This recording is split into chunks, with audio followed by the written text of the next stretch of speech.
You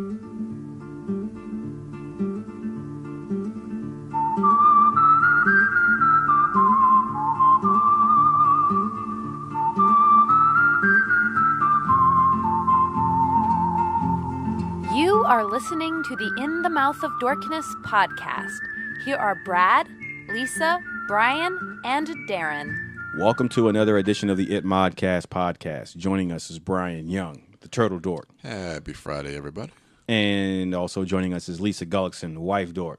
Hello. And also joining us is Brad Gullickson, Mouth Dork. Who's scruffy looking? And I'm your host, Darren Smith, the Disco Dork. And welcome to the It Modcast podcast, Fistful Friday. What?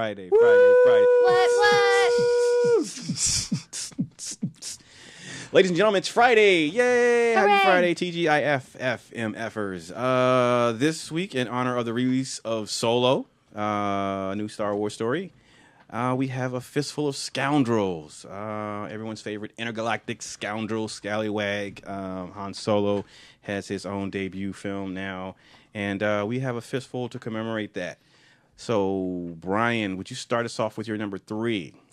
So, it's 3. What? Because that's all you got? So that's the joke. Well, I mean, yeah. So, it's staying within the Star Wars universe. The one that first came up to mind, since we are talking about Han Solo. Greedo. No. That dude did not shoot first. No, yeah, Solo did shoot first. Yeah, but I want to stay with the most recent film that just came out, Last Jedi. That would be Benicio del Toro's character of DJ. Yeah, he kind of plays both sides. He's kind of in the game for himself to kind of get ahead for his own personal gain. He'll switch sides as long as it benefits him. I'm assuming that's the definition of a scoundrel. Yeah. So, Scoundrel would do that. Yes. So to stay in line with Star Wars DJ, Benicio is my number 5 for scoundrel. All right, Wife Dork, your number 5. My number 5, I love to plug our previous casts if you're a first-time listener. Yay. So this is a callback to our, not the Weekend Dork from this Monday, but last Monday.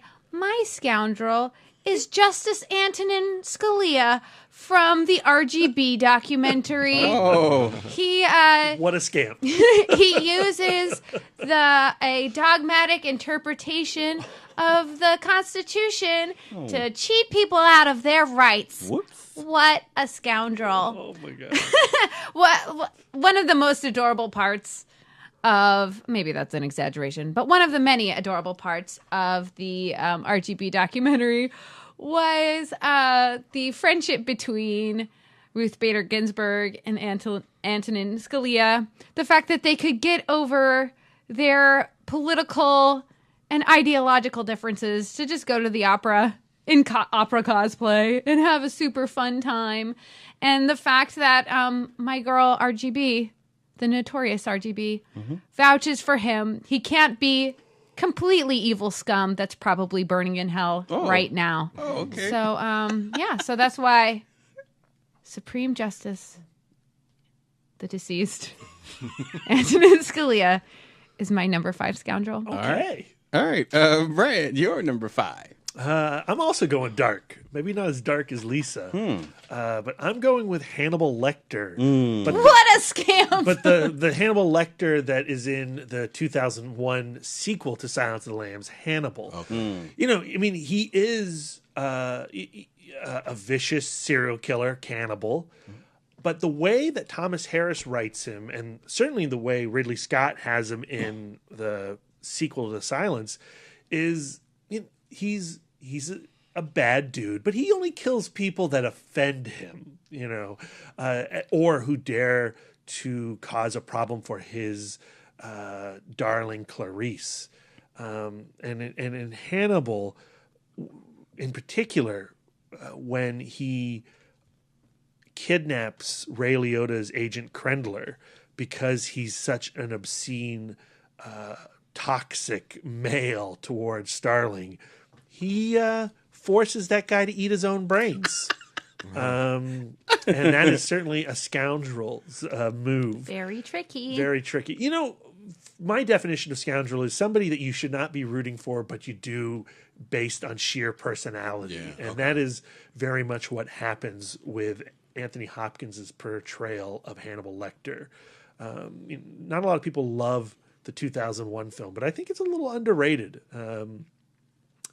If you look at it with a darkly comic lens, I think it's even more enjoyable, especially Gary Oldman's pedophile Mason Verger with his meat face. Yeah. I can watch that character offend the screen all day long. I love that moment in the movie. All right, great pick.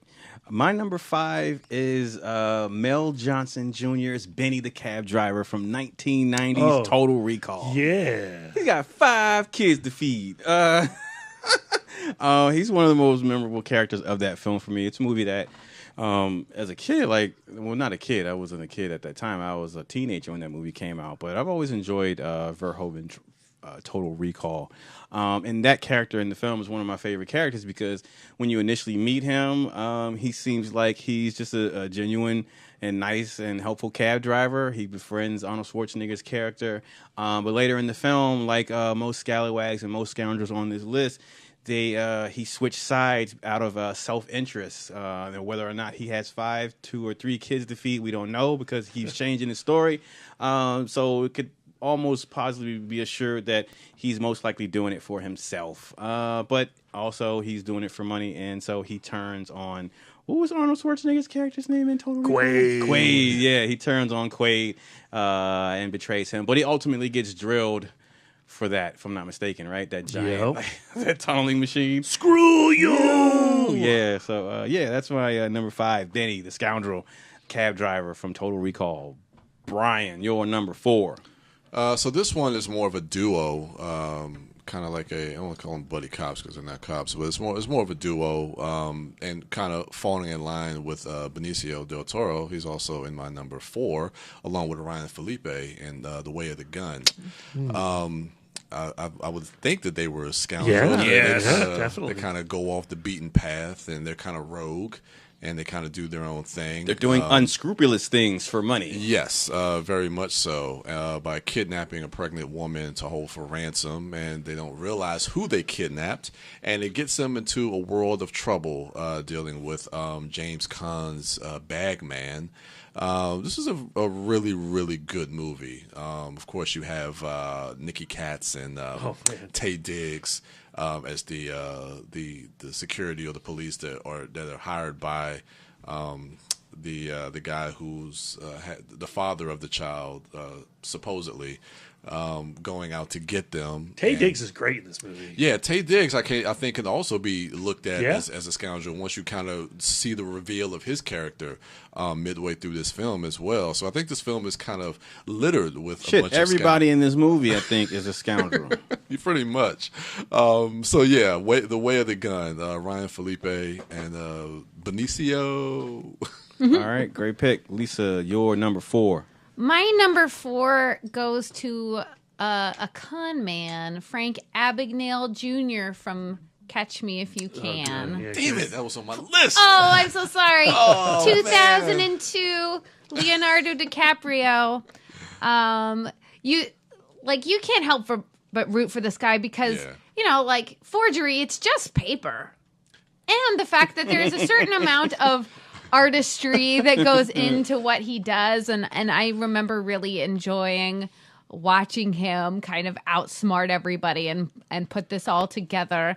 And it's been a long time since I've seen this movie, and I just looked on the IMDb, and I didn't realize that the real Frank Abagnale Jr., it was between the ages of 15 and 21. Mm. So not only was he this ingenious forgery artist, he was a child, and he passed himself off as a pilot and a doctor and a lawyer and whatever. I don't know. You kind of have to give that amount of smarts a big time high five. And I think the greatest con is that this guy Frank Abagnale got to be played by Beauty Man Leonardo DiCaprio. That's the biggest con of them all. All right. He's just an ordinary looking dude. He looks a little bit more like Matt Damon Yeah. than he does here. Look at this guy. Yeah, he looks like Matt Damon crossed with De Niro. Oh. Oh, that's generous. But yeah, okay, that's mine. My All number right. 4. B, your number 4. My number 4 scoundrel is Mike Hammer, as played by Ralph Meeker in the 1955 film Kiss Me Deadly. He's a scoundrel bordering on bastard. It's a fine line. He plays a private detective who nearly hits Cloris Leachman as she's wandering down the road. She's escaped from a mental institution, or at least that's what she tells him. And he gives her a ride, but then they are immediately waylaid by a bunch of thugs. And he awakens to hear her screaming and being tortured to death. And that sends him on an adventure of a dark, dark atomic pursuit. And it's one of my all-time favorite movies. Long-time listeners may remember the Disco Dorks homework episode about Kiss Me Deadly. And I know that Darren responded quite well to Ralph Meeker's brutal dialogue in this film. Yeah, that shit was hard. He's a hard guy. Yeah. But Meeker is fascinating and absolutely compelling to watch. And so Kiss Me Deadly. All right. Great pick. My number 4 is going to be a bunch of scoundrels, and it's the Ice Pirates from 1984. Yeah. That's one of my favorites. One of my favorite science fiction. All Han Solo ripoffs. Right, from the 80s. Man, this movie is crazy. This is one that I wouldn't mind seeing on the big screen at the Alamo in the future. We did show it at the Did we? Alamo. Yeah, right before Force Awakens. Holy crap, that's right. I didn't get to see it. Man, We got to bring it back. We got to bring it back. Stars Robert Urich, Mary Crosby. I'm on IMDb now. Angelica Houston's in this movie. Didn't you show Ron this at one of Perlman. your Avengers Fests party? Yeah. Yeah. Space herpes. That's right, space herpes. This movie has space herpes in it. That's all I got to say. If you haven't seen this film, please do yourself a favor and check it out. This is one of those oddities from the 80s that they just don't make films like this anymore, man. And we need some films like this in our lives. Ice Pirates. This movie is nuts. Brian, your number 3. Okay. Man, Lisa took mine. I put that on my list at the last minute too, but that's a great pick. I put mine. I actually replaced another film with that at the last minute to put salt in your movie. So clearly, there was something in the air. Yeah.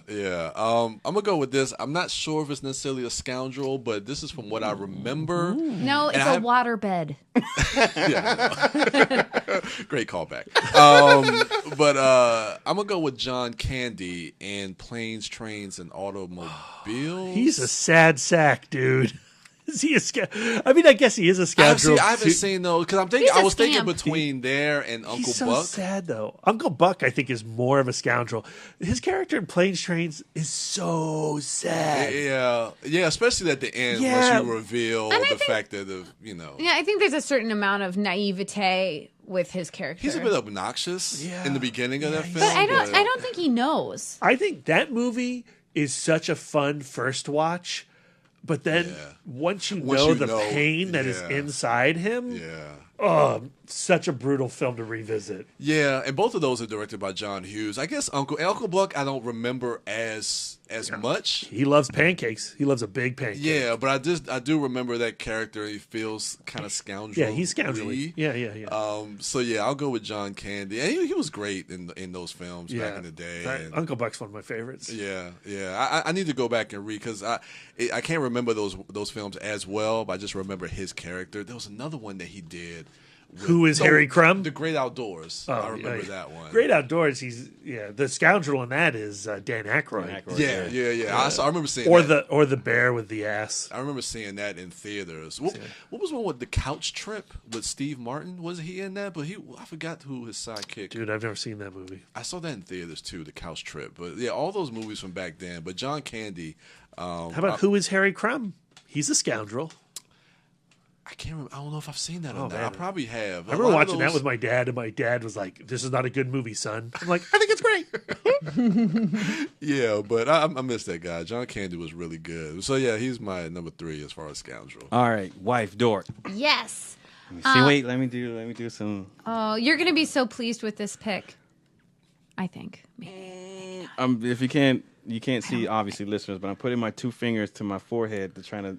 He's trying See to if I'm steal trying to my formulate, thoughts. trying to see what it is. What a scoundrel. I'm coming Darren up is blank. definitely the scoundrel. Drawing a of my blank. The rapscallion. What is your number 3? My number 3 is inspired by a homework that you gave me. It is Cleo Simms from Set It Off. I think Brian gave that to you. No, Darren did. No, Darren did? No, Darren did. Yeah. And to me, I think of all of the Set It Off women, she's the one who most typifies a scoundrel because she doesn't have the personal motivation like Jada Pinkett Smith's character did, or Vivica A. Fox's character, and then also the fact that she was the only one with priors. Mm-hmm. So she's got a criminal past, mm-hmm. and the fact that she, despite knowing that it hurts the group, she cannot resist going on a shopping spree with her cut instead of laying low to protect everybody. Yeah. Total scoundrel move, but you can't help but love her because her love for her friends is true, and she proves it at the end of this film through her sacrifice. Man, to say what you will, that movie might not have aged well, but I tell you what, Queen Latifah's performance as Cleo has undeniably still stood up the test of time, like even having recently rewatched that. A totally sophisticated character with many, many layers, and you leave her character with so many wonderful questions to mull over. Yeah. And it's just a fun watch. Yeah. I still think about that homework episode was so fun. Yay. Everybody should go back and watch it. Yay. And yeah. All right, great pick. Thank you. I was not going to predict that one, so I was way off. Brad, your number 3. I wasn't sure if this was going to be on Darren's list. Let's see. But you've used the character on previous Fistfuls. Okay. But and in some ways, this might be my number 1. Yeah. And I just wanted to get it out there. Do it. But when I think about that Han Solo personality of bravado mixed with humor and gray morality, I think of Tuck Pendleton from Inner Space. Yeah. Played by Dennis Quaid, the 1987 action body comedy, directed by Joe Dante. It's one of my all-time favorite films. He plays a test pilot who washes out of the astronaut program and enlists in this super secret experimental group where he is shrunken down to a microbe and injected into the ass of Martin Short's pathetic grocery store clerk. And the two must bond. And when I saw Upgrade's trailer, the Lee Whannell film that's coming out here in the next couple of weeks, I immediately thought that this is a violent version of Inner Space. So excited. Yeah. All right. Great pick. My number 3 scoundrel is Yondu, the Ravager from Guardians of the Galaxy. We've spoken about that character. And the other guy in Guardians of the Galaxy, who's also a bit of a rapscallion. He is. There are a bunch of rapscallions. Actually, the Guardians of the Galaxy, Rocket Raccoon, he's on my list. But I wanted to go with Yondu only because of the dramatic weight and with which he he left me as an audience member. Surprisingly, and you spoke about it a lot, we all have on the podcast when we did our review cast for Guardians of the Galaxy Volume 2, which is how stunning of a bit of storytelling that has been with Michael Rooker's journey with that character, just from one film to the next, where he wasn't even a main character, but you get as satisfying a character arc as any with what he's done with that. And the importance to the main character he would turn out to be. I really have been surprised by that turn and just have come to enjoy it more and more as time passes. So yeah, I have to put on Yondu. Yondu beat out, just so you know, he beat out Bill Pullman's Lone Star from Spaceballs. Oh yeah. All right, Brian, your number 2. So for my number 2, I'm going to go with Robert Downey Jr., but not in the role that you suspect. I mean, he's played a lot of rapscallions. Yes. Less than Zero? No. Shane Black's Kiss Kiss Bang Bang. Nice. Good call. Yeah. Okay. So this is one I literally just thought of as we just went around. But yeah, that's a great film, and he's a great character, especially when you see how, and like you going off your definition, Brad, like somebody that is kind of bad, that's kind of dishonest, but he's very likable, personable, somebody that you do kind of root for, and he definitely is in that category of those type of characters that you root for, but he is not the most honest person, and he does kind of go out to do things to benefit himself. And of course, when he hooks up with Gay Perry, their chemistry together, and oh god, what's his name? Who plays him? Val Kilmer. I don't know why I was thinking Ving Rhames. What? That's a very different movie. They start with the same letter. Yeah, V. I was thinking V. I was like, okay. Ving Val. I like a peek inside Brian's mind, how it works. Ving Val. It's mostly Ninja Turtles in there. It's hard to get around. But their chemistry together and them going on this crazy journey with the dead body, I think, is really, really fun. So yeah, Robert Downey Jr., RDJ, is my number 2. Just in general. In all of his parts and roles. Yeah. All right, Lisa, your number 2. My number 2 is there's so many options when you go down this particular vein of cinema. But I'm going with Tom, played by Jason Fleming in Lock, Stock, and Two Smoking Barrels. And that is that's a movie where it's like Guy Ritchie movies are just all scoundrels. It's just a scoundrel tangle. Yeah.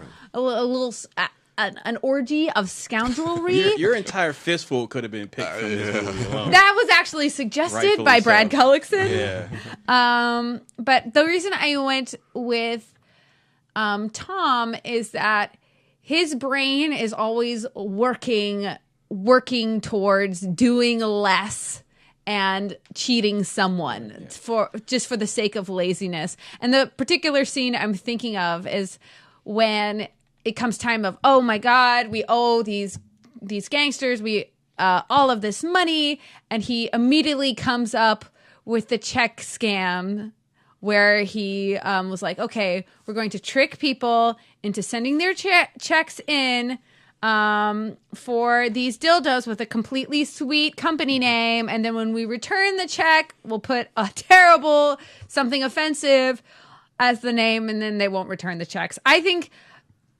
he should save that idea for later. That's a great. I don't see. Maybe that's how Frank Abagnale Jr. got his start, perhaps. But you can tell from the beginning of this movie and his dealings with Nick the Greek, and like you can tell that he has a lot of scoundrel potential. And plus, Jason Fleming is great, and I don't see like what a fantastic face, and he should be in all of the things. He is so funny. Everybody in this movie is so funny. Yep. He has I just poked at his IMDb, and he has a bunch of stuff coming up. Nick Moran is another guy from that movie. He's a more kind of a blander character, the character of Eddie, but he's another guy who hasn't done a ton of stuff. It's a shame because Guy Ritchie showcases all those guys exceptionally well. So that kind of chemistry between four guys, they really do feel like friends and just so funny and so quick. Yeah. All right, great pick. Thank you. B, what do you got for your number 2? Number 2, you got to have Kurt Russell on your scoundrel list. Jack Burton from Big Trouble in Little China is one of my all-time favorite scoundrels. Yeah. I almost went with Stuntman Mike? No, well, Stuntman Mikey is a psychotic, crazy killer. I was thinking of Tango. Or is he Cash? He's Tango. No, he's Cash. He's Cash. Sorry. Cash from Tango and Cash. That would have been a good scallywag as well. But he's a police officer. So. Yeah. What I like about Jack Burton is he is all about himself. He's totally 100% selfish. Yeah. But that added bonus of he's got to look good to everybody else as well. Like how other people say, is narcissism a prerequisite for a proper scoundrel? I think narcissism has a lot to do with being a scoundrel. Yeah. Sure, absolutely. And, the brilliant thing about Big Trouble in Little China, it's been said by everybody, is how Wang is really the hero of that film. But Jack Burton is forcing his way to being the John Wayne of this story that should not be his story. Yeah. And Russell is just... like endlessly watchable in the film, and Big Trouble is a movie that I revisit every year, just like I do The Thing and Escape from New York. His partnership with Carpenter, as much as I like him in Tango and Cash and Death Proof and The Hateful Eight or wherever he pops up, Tombstone, that relationship that he had with Carpenter with those 4 movies was truly special. And I would love, can you imagine if Carpenter came back with a Kurt Russell movie? And that's his comeback. It's a good one too. Not a bad Carpenter, but a good one. It's not Kurt Russell in The Ward. Right. That'd be dope, man. Yeah. We're about due for that. Yeah. I think both Carpenter and Russell are about due for that. Yeah, because they work so well together. They have that shorthand. Carpenter knows how to bring the best out of Kurt Russell and showcase him in a way that I don't think any other filmmaker has worked with Russell that brings out the best in him like Carpenter does. I think. Because you look at McCreary from The Thing. Yeah, very different, but it still highlights Russell's ability as an actor to differentiate, but create a memorable character. Yeah. So, wishful thinking. Yeah, may the wings of liberty never shed a feather. Lose a feather. Yeah.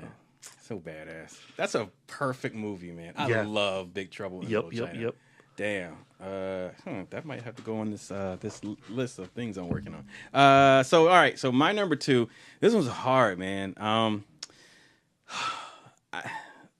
I kind of feel like this should be my number 1, but I don't know. Maybe I just want to say it to get it out for somebody else. But although I know it's not on anyone else's list, but it's going to be Toshiro Mifune as Kikuchiyo and Akira Kurosawa's Seven Samurai.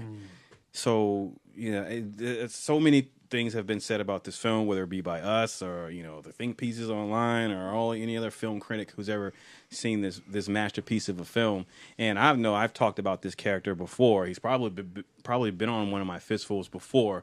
But I would be remiss if I didn't put him on here because he is one of my favorite characters of cinema, period. And a lot of that comes from knowing Mifune's working relationship with Kurosawa, Mifune's his history as an actor, but also the story of Kikuchiyo and where he fits into the narrative of Seven Samurai and how in the ideas that are at play that Kurosawa is examining and presenting on screen, with the class system, with people of a bygone era trying to find their place in a new world or find some use or find purpose in the Ronin who are picked to be this group of protectors for this village. I really.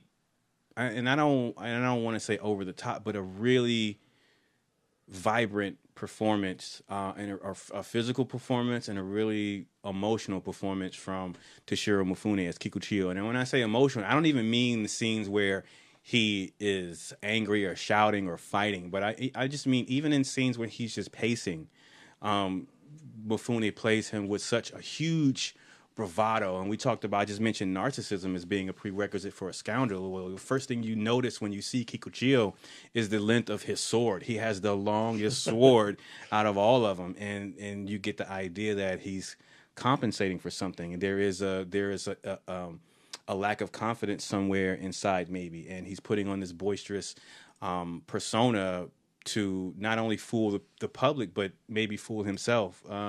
And so, I don't know, there's a complexity to that character that I just find fascinating. And I really, really appreciate what the filmmaker and the actor were able to bring to life with that character. So that's going to be my number 2 and my Fistful of Scoundrels. Brian, your number 1. Is it Casey Jones? No. Oh. No. That's a good choice, though. Yes, yeah, it is. Wish I would have thought of it. No, I'm going to go now. Again, going to your definition, Brad. I don't know if he's very personable and he's a great talker, which I think it can be considered a scoundrel. But this is Alonzo from Training Day. Denzel Washington. Yeah. He's just a fucking criminal. He's a crook. bastard. Yeah. I mean, he does do things for his own personal gain to get money to kind of pay off debts from the Russian mob. Doesn't seem to go his way once Ethan Hawke, gets a hold of his plans. But yeah, just watching that movie throughout and just seeing some of the things that he's doing, not knowing the end game of why he's doing all this stuff to Ethan Hawke, making him smoke PCP and and getting him almost killed with Cliff Curtis. It was a great performance by Cliff Curtis. Dude, I have not seen this in the theater. Really? Yeah. Oh wow. Yeah. I enjoy Training Day. I think Denzel gives a great performance of playing kind of like this two-faced bastard. But yeah, I mean, even everything that he does by flipping the script on Scott Glenn's character, by befriending him, but really just using him to get that money from his house, and him and his crew headed by Dr. Dre. But that whole scene with Scott Glenn in the house before he kills him is just kind of just menacing. It's almost when you see that turn from Alonzo, even just the way that it's shot and with the lighting, the way Fuqua lights that scene, really just kind of evokes that two sides of his character. But so I guess Alonzo would be my number one scoundrel. All right, that applies. All right, it's a pick. All right. Oh, okay. It applies because everything. I mean, he's even down to the narcissism. Alonzo comes off as this narcissistic. I got the biggest dick in the room, like I'm the baddest MFer. That's his whole speech at the end, while encircled by all those blood gang members. Yeah. It just. And he has that charisma, that endless watchability that we've been talking about. Yeah. Exactly. And he's very convincing when he talks to Ethan Hawke's character. Like, even after they shoot Scott Glenn and he's in the car, and Ethan Hawke knows that what just happened is wrong, but then the way that he's able to convince him, like, he's a talker. Like, he knows how to get his way. They're manipulative, yeah. Yeah, he All knows right. how to get his way. Wife Dork. Yes. Your number one. My number one scoundrel is from television and is truly the number one scoundrel in my heart. And it is Alan Shore, played by James Spader in Boston Legal. Yep. This is a character I love so much. I like, to me, Boston Legal is a show that really changed my mind in a lot of ways of how I think about, I don't know. I just can't get into it. I just really enjoy the show a lot. And the character of Alan is just the ultimate scoundrel where, he is, the way he works as a lawyer is the ends do justify the means. And he is willing to subvert the law and break these sacred lawyer codes. Did he do some illegal shit sometimes? Oh, of course. Of course. If it served his client or his ethics. Right, he would do anything. And he really had this reputation of being unethical, but because he was so smart, nobody could really nail him on it.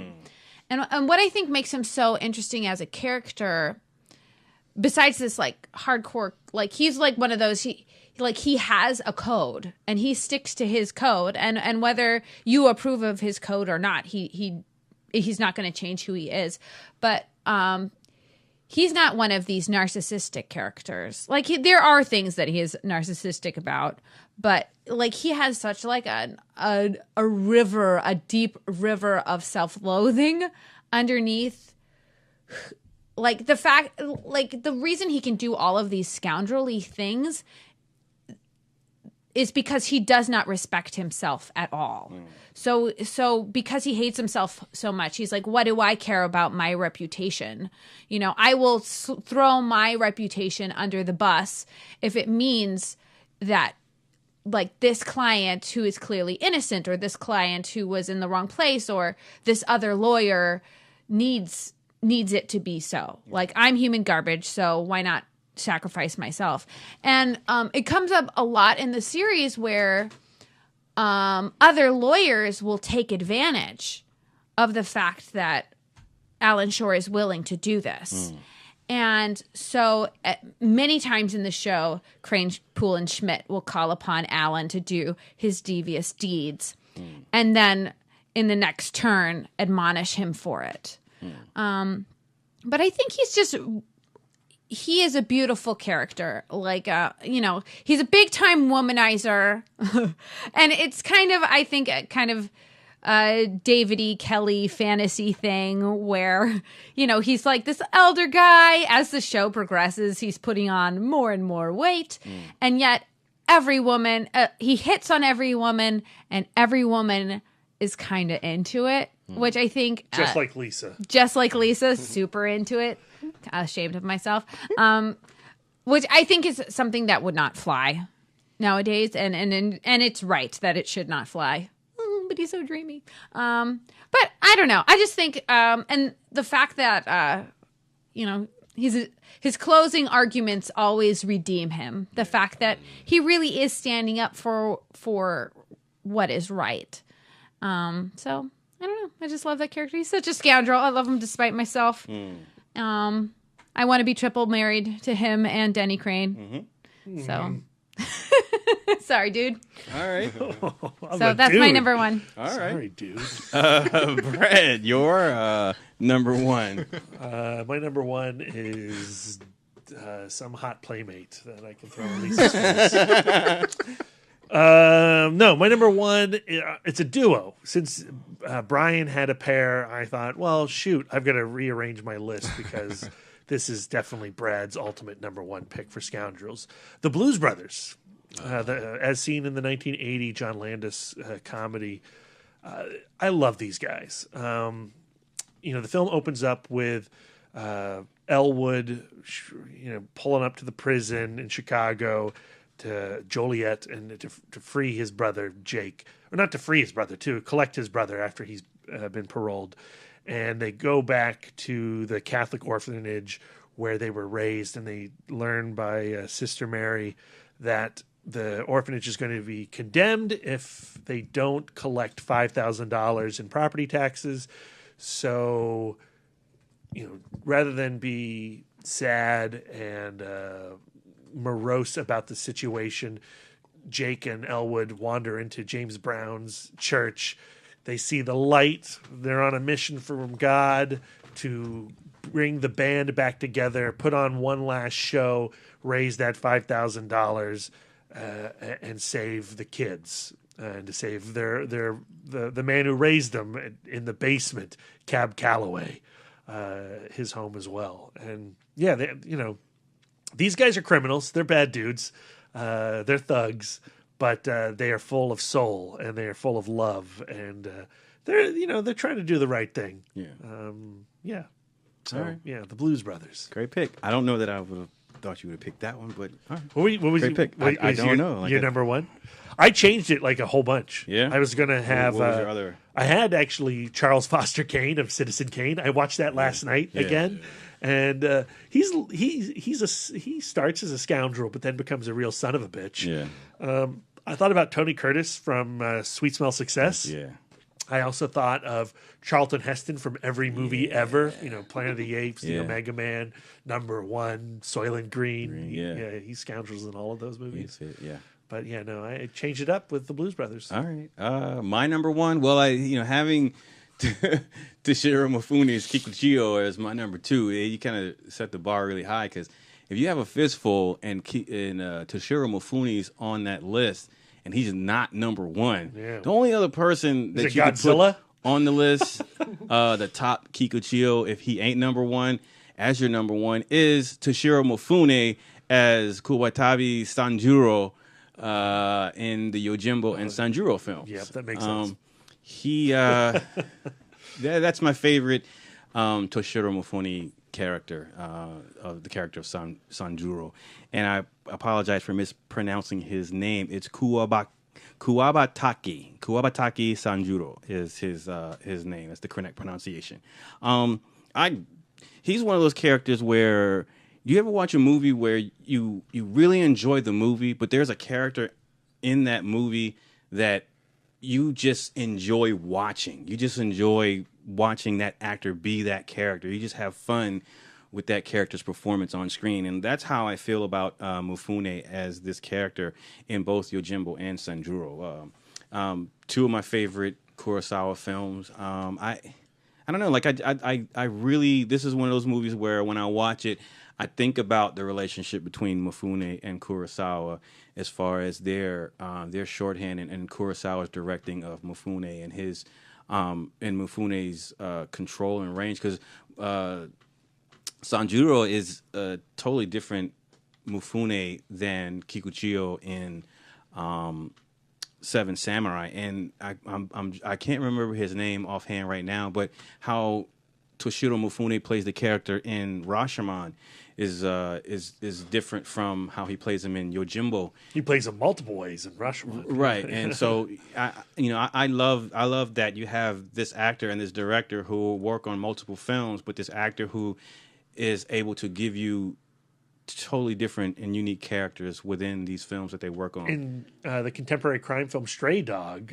he's also a bit of a scoundrel too. Yeah, but very different. Right, and so I think for me the pleasure is watching Toshiro Mifune, his performance in these films, and that's not, I don't want to say hard to do, but that's saying something when you're watching him in a Kurosawa film where the actual movie, the filmmaking is almost, Kurosawa's filmmaking is almost, vying for your attention as well, because there's so many different layers to Kurosawa's artwork when he puts them on the screen. So, you can get distracted by Mifune, or you can just get lost in Kurosawa's framing and just his pacing and storytelling. So that's saying something, that Mifune is able to be that commanding of a performer, that he commands your attention and he gets your attention when you're watching him in this role. So that's my number one. I also had I had Rocket Raccoon on my list, not as my number one, but I had him on my list. I had Jack Sparrow. Yeah. Say what you will about the films, the Pirates films and that franchise, but for me, like I enjoy Johnny Depp as that character. I mean, he has brought that character into his own, and so and you can say that character spills over into some of his other characters that he plays in other films. I mean, that's. It can't be argued. Well, it could be argued, but I wouldn't fault you for that. But I think that when he is playing Jack Sparrow, he does have fun enough with that character that I'm able to have fun with that character. I had Doc Holliday, Val Kilmer, Doc Holliday on there. Mm-hmm. That was hard. He almost made my number one. I had Robert Pattinson from Good Time. I had him on my list as a scoundrel. So, but you know what you can do on social media? You can hit us up at ItModcast and let us know what your Fistful of Scoundrels are. And I also had Captain Kirk from the original series, but I talk about him all the time, so I didn't put him on. Okay. You know what? I would have expected that. Yeah. Okay. I wouldn't have been surprised. Brian, you can find him at the Turtle Dork on Twitter, at the Turtle Dork 1 on Instagram, and at Brian William Young on Facebook. Wife Dork is at Bake Dork on Twitter, at Sidewalk Siren on Twitter, Instagram, and Letterboxd. Mouth Dork is at Mouth Dork on Twitter, Instagram, Facebook, Letterboxd, and Untapped. And I'm Darren Smith, the Disco Dork, on all those things. That's going to do it for us. Enjoy the rest of your weekend. If you haven't seen Solo yet, make sure you go check it out, because that will be our next review cast when we come back with our next Weekend Dork. And what's our next Fistful going to be? Next Friday? Upgrade. A Fistful of Upgrades. Oh, yeah. I'm looking forward to that. Spoiler alert. Yeah, you already know the RoboCop's number one. But maybe physical enhancements. Oh, okay. Ooh. Not mental enhancements. I have. It can be mental, physical, spiritual, all okay. that stuff. You know? Ooh, All right. spiritual in All here. right. All right. I am going to just steal Brian's list again. All right. So stay tuned for that, ladies and gentlemen. Enjoy the rest of your weekend. Thank you all for listening. And until next time.